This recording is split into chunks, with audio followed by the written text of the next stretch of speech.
G'day guys, welcome to my somewhat burnt out cabin, which well, it's kind of the decor's growing on me, but yeah, I can't really wait for it to get changed. It's just got to be done. But yeah, so Arrow's T-33, there it is. So I kind of just wanted to give you guys a bit of an idea really why I built this, and then I'll show you some footage, because at this point it's, I think, ticked pretty much all the boxes.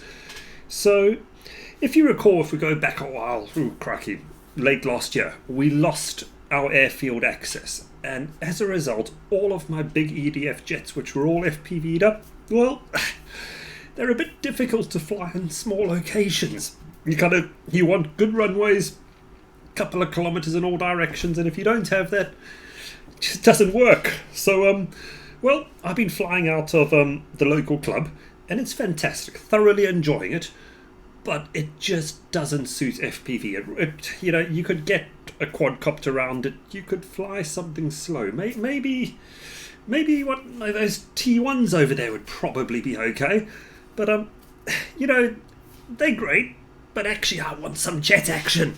So I thought to myself, well, why don't I try the Arrow's T-33? And here we have it. And the logic to this is a tiny 3S EDF. You know, at maximum speed, we're doing about 80 kilometers an hour. And, well, the difference with 80 kilometers an hour is that if you're covering the distance of the field, you know, compared to flying in a big jet, which is going at 160 kilometers an hour, you've just doubled your field size. Well, you haven't really doubled it, but you kind of virtually doubled the space, because it takes you twice as long to cross it. So I kind of whipped this together, and I'm very chuffed with the results. So I'll pull this up and you can see what I've done here. Ooh, watch I don't bang the screen. So I basically took the foam canopy and I carved it all out, and then I've matched up and 3D printed in LWPLA, because I wanted it nice and light, a new cockpit area with a little arch and cockpit, which I printed on the color printer, some dials, and stuck them on. And you can see I've got some space for the Cadix air unit sitting on there. And that came out kind of nice. And it's cool because I've got a head tracker on here, so I can actually look out over the wing.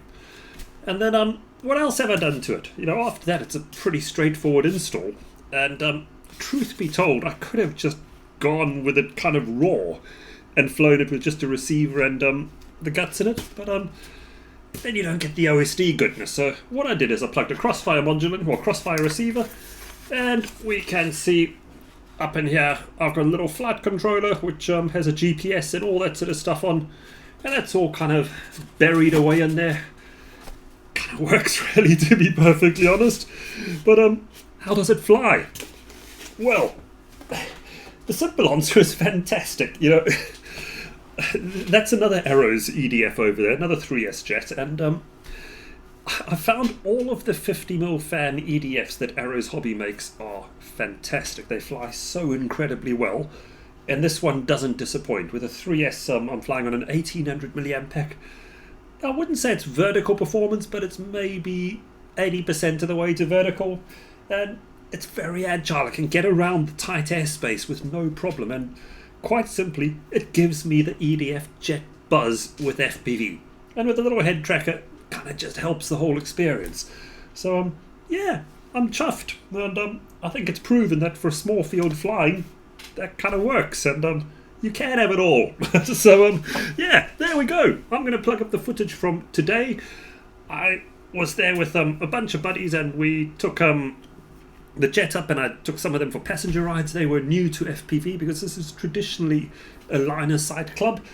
Suitably impressed, I think, would be what they were. They were kind of blown away by the whole DJI jet experience. So, you know, hopefully more of that to come. Anyway, guys, hope you enjoyed the video.